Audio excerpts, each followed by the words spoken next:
Mesdames et messieurs, bonjour.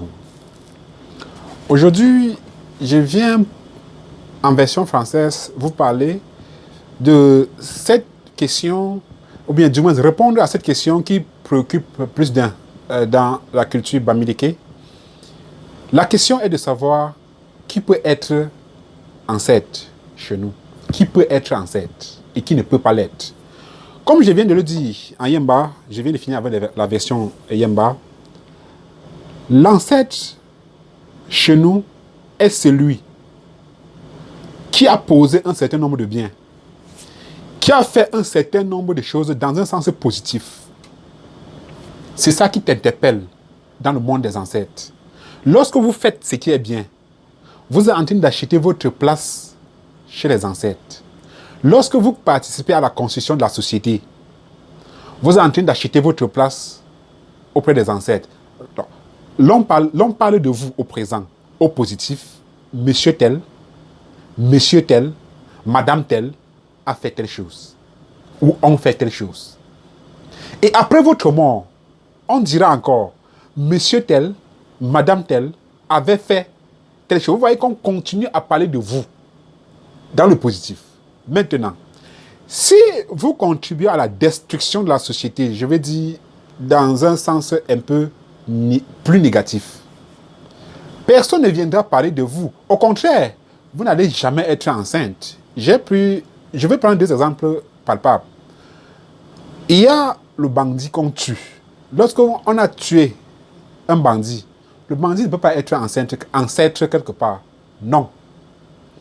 Lorsque vous vous pendez, parce que dans nos cultures, quelle que soit la grandeur ou bien la gravité de l'acte que l'on a posé, vous n'avez pas le droit de tuer.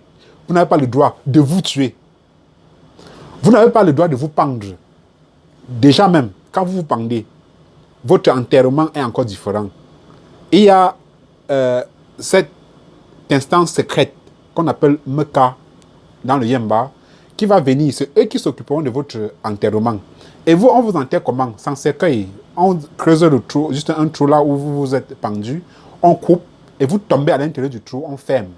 Regardez. Ça veut dire que vous-même, vous avez rendu votre deuil, vous avez rendu vos obsèques en obsèques d'animal, en obsèques de rien. Or, quel que soit le problème, quel que soit ce que vous pouvez avoir comme problème, prenez la tempérance, jugez le problème et trouvez, parfois me demandez conseil. J'ai eu tel problème, qu'est-ce que je peux faire? Je suis sûr, si vous demandez à 1, 2, 3, 4, 5 personnes, vous devez avoir la solution. Alors, vous pendre, c'est une malédiction. C'est une malédiction qui n'a même pas Bref, on ne peut pas annuler ce genre de malédiction. Vous êtes maudit et vous avez maudit toute votre descendance. Vos enfants, vos petits-enfants, et la descendance aura ce problème. Jusqu'au jour où ils feront parfois c'est un rite pour effacer cette malédiction que vous avez mise sur vous. Donc, se pendre n'est pas quelque chose de louable dans nos traditions. Il y a ça. Il y a le vol. Lorsque vous êtes un voleur, permettez-moi de vous le dire, hein, j'avais fait une vidéo parlant du vol, des origines du vol. Bon. Si un voleur peut prendre conscience et dire ce que je suis en train de faire n'est pas bien pour ma société, j'arrête.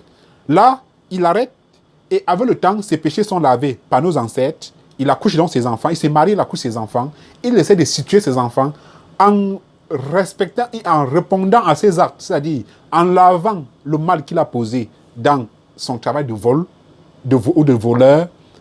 Et je crois que plus tard, ses enfants pourront avoir une bénédiction et de tout passe. Mais si vous volez, est-ce qu'on vous tue dans un carrefour, quand on arrête un voleur, on le tue, on le brûle dans des carrefours et autres? Non, vous n'êtes pas ancêtre. On vous enterre une fois et c'était bon. C'est comme si on enterrait un animal. Donc, mesdames et messieurs, cette vidéo dont je viens de faire n'est pas seulement une vidéo sensibilisatrice, mais c'est aussi une vidéo pour montrer aux gens les biens fondés de nos actes que nous posons dans la société. Nos cultures ont été tout a été planifié par nos ancêtres dans la culture, les modes de punition, les modes de récompense, ainsi de suite, ainsi de suite. Vous faites du bien, vous serez récompensé. Vous faites du mal, vous serez également récompensé. Je vous remercie.